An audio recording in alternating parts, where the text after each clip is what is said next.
pinagda ka. But before we start our show, let's welcome the Import Boys. Oh, Idiki, thank you for the ice cream. So good. Wow, delicious strawberry. Ice cream good. Ice cream yummy. Ice cream good. Ice cream yummy. Ice cream good. Super yucky. So, sa rin na ito lang ang import nila. So, excited ka ba mo ba? Interview na ito. Isang ka local thrifting business dito sa Manamon Beach. So, excited to be partner mo. So, di na ito kumain pa. Pagpunto ako ng isa sa mga guest mo na isa sa business na thrifting Clothes. dito sa mga local beach nyo. Miss Glyzik Manara. Good morning. Thank you so much for inviting me. So, hello guys. So, masalamat ito mga naghahiran mo ng mura sa ating show. Pagkakaroon sa rin. Yes, I really like to share my story to about my business and to show So, this. so kumusta mo na yung business ka rin? Now I'm still struggling, but yet I am hoping for the best. Yet it's New Year, and I also have a new business which is thrifted also, but it is for shoes. So, ma'am, saan yung inspiration ng buhat ng business?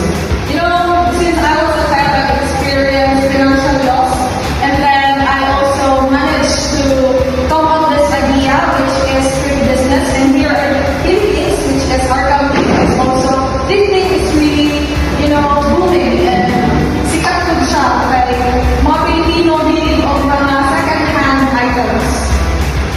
So, kabalo maging ako ng about business is so good. So, what are those challenges na about sa business? You know, number one, the capital. Number one, capital. Result yung pagkakaw ng capital, but if you are really into that kind of business, then you can go up with that. You have some benefits when it comes sa sa cheap shopping when it comes sa fashion. You know, good shopping is number one, second hand. So, pala, which is recycling. Recycling ka siya. Kita sa salay na so, ginagamit na po. And then, also with that, nakakam up ka, or nakagpata o income. So, the benefits with that is maka-recycle ka ng mga gamit. Hindi na siya pala tumbak, magamit pa in fashion way. So, ano yung isang audience na talk show na makayo o advice na parehas na lang kung talk show. So, welcome na to si Efren Abdos. Sir, good evening. Yes, sir. Ikaw sa programa, sir. Baik ikan mas, saya mau mengapai saya para sa mga pagtutupang ng mga talaga sa timing. Saya mengatakan para melakukan negosyo atas iwas banget. For me, sir, wali gusto nga wala ang bangka ako ni Ari pagkabangka sa negosyo pero gusto ko sa pinakalakay.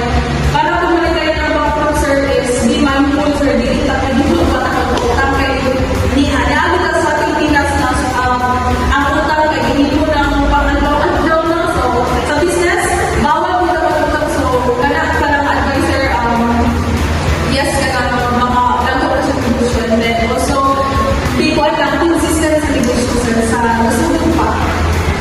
So ma'am, yung paano niyo kung ikadwa ka kung tanong mo kayo, pila kayo ang kapital sa kanang mag-negosyo na pila yung kapital na pinakarapo o pinakarapo.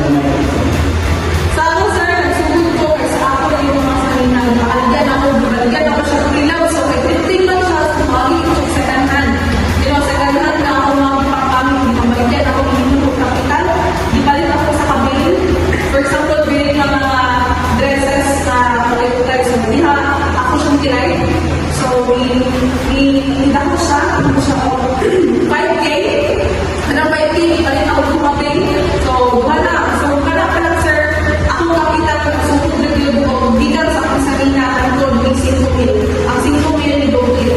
Inanap sa sir. So, meron na ako lang ito, sir. Sir, dahil salamat sa iyo sa pagkakang dito sa aming programa.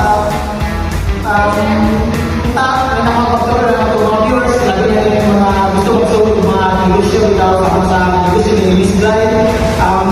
Miss Bly, salamat sa iyo. So, dito na naman. So,